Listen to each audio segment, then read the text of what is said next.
Commandos in wheelchairs. That's right.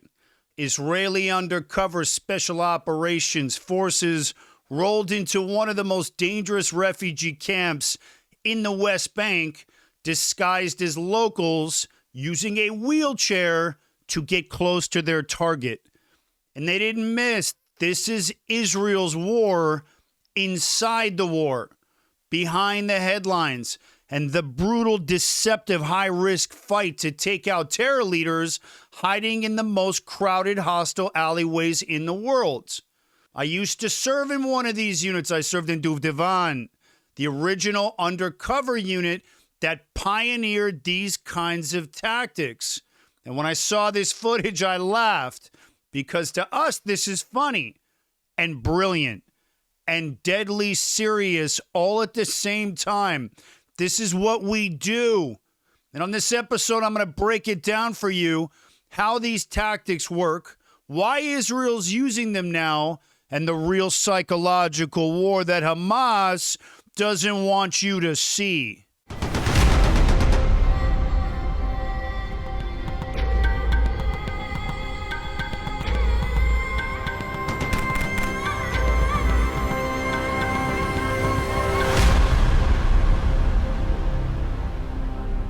Palestinian media just released shocking footage. An Israeli special operations undercover team, most likely Hamas or Duvdevan or Gidonim, another undercover police unit, some type of Mistaravim unit, entered the Balata refugee camp just outside Nablus in full disguise. These operators weren't in uniform. They were posing as civilians, one disguised using a wheelchair. And like I said, I've done this. Not the wheelchair part exactly, but I've walked into refugee camps dressed as an old man, a woman, a shepherd, and that is the game. You want to make the bad guys feel safe. Our face is our weapon. If they don't know who we are, it's more lethal than any firearm. You want these guys relaxed, because when the hammer drops, it's over in a second.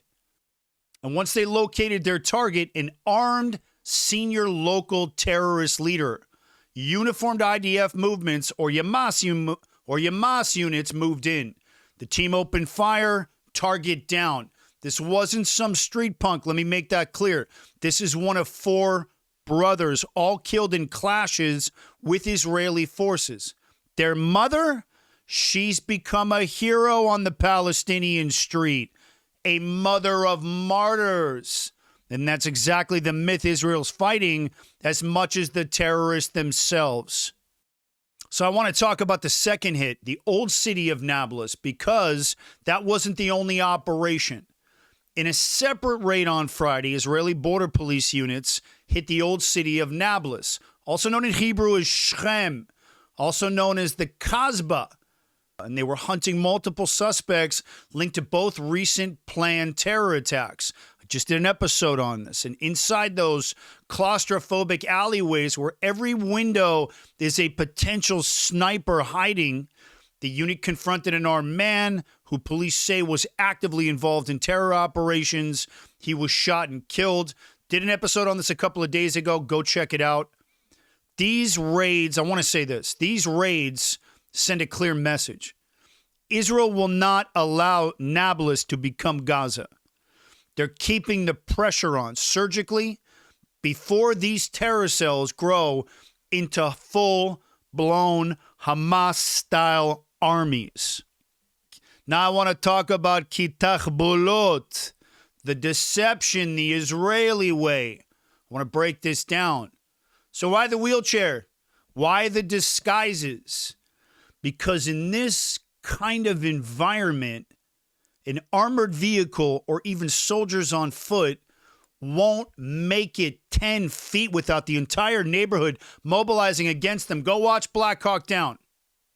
That's what happens. Israel learned this the hard way. So they use units like mine, the Mistaravim, and these undercover tactics and these undercover operators dressed as Palestinians. It's all about shock, surprise, and speed. And again, I've been there. I've sat in those pressure cooker ops where your hands are sweating inside the disguise. You're hoping your mustache doesn't fall off. You've got a pistol under your civilian shirt, and you're praying the mob doesn't see through you before you make the shot or the grab. You ever wonder why I built this show? Because after October 7th, I watched the media lie. I watched people justify terror, and I watched the world turn its back on the truth. So I picked up this mic, and I turned it into a weapon, and this studio into my battle room. This isn't just a podcast. It's a counterterrorism mission. But I'm not backed by a network. There's no corporate sponsors. There's no PR team. This show runs on you. And if the truth matters to you, and if you've ever said, finally, someone's standing up and said it, then help me keep it going. You can donate directly, or you can pick up my deep concealment holster, same one I trained Keanu Reeves on for John Wick, runs below the waistband, never gonna fall off you in lightning fast draw with just a little bit of training. Or you can grab a 3-pack of the Aaron Cohen famous Merkava coffee, strong enough to fuel counterterrorism, or you can grab a signed copy of my best-selling memoir, Brotherhood of Warriors, The Story Behind the Fight. My memoir is the first American to serve in Israel's top special operations counter-terror unit. Every dollar pushes the mission forward. Click the link below to support the show, because never again means now. This is the art of the Israeli undercover game. And it's funny to us because the best disguise is often the most absurd. I mean, we laugh at each other when we come out of the trailers made up. But when it works, it works. But make no mistake, these are very dangerous and high risk. And if the operators are compromised, they will be lynched by the mob before an extraction team can ever reach them. This is the war fought in disguise, in the shadows. Now, I want to talk about the psychological warfare. This is what I call the real battle. Here's what most Western media won't show you. These operations aren't just kinetic. They're pure psychological. Israel is striking at the core of the Palestinian martyr narrative. Killing a terror operative is one thing, but when the operative is part of a family of so-called martyrs, the myth becomes more powerful. And Hamas and PIJ knows it. And they celebrate these families. They weaponize their grief into propaganda. You've all seen it. And that's why Israel is now focused on these precision strikes. Surgical hits, no collateral damage, because every unnecessary death becomes a recruiting poster for Hamas. So we are very careful. But again, having been there, I know what happens after the raid. I've seen the posters go up in the neighborhoods overnight. And that's why these ops aren't about winning hearts and minds. They're about sending a message Hamas understands. The only message. No matter where you hide, אנחנו נמצא אותך. We will find you. We will get inside your head. We already are. And when you least expect it, someone in a wheelchair might pull the trigger. So Israel's war on terror in the West Bank isn't just bullets and raids. It's about breaking the myths, those narratives, and the propaganda that allows Hamas to thrive. But here's a question. Is this enough? Is Israel's surgical approach sustainable in an environment where the enemy wants to die as a martyr?